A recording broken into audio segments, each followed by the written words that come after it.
تداول نشطاء على منصات التواصل الاجتماعي مقاطع فيديو تظهر شاحنة مخصصة لنقل الخمور منقلبة في حي الملاح الشعبي.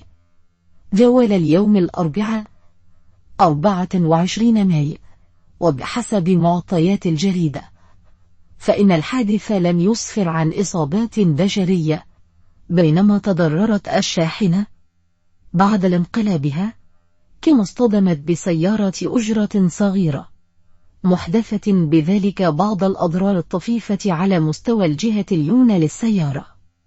تداول نشطاء على منصات التواصل الاجتماعي مقاطع فيديو تظهر شاحنة مخصصة لنقل الخمور منقلبة في حي الملاح الشعبي.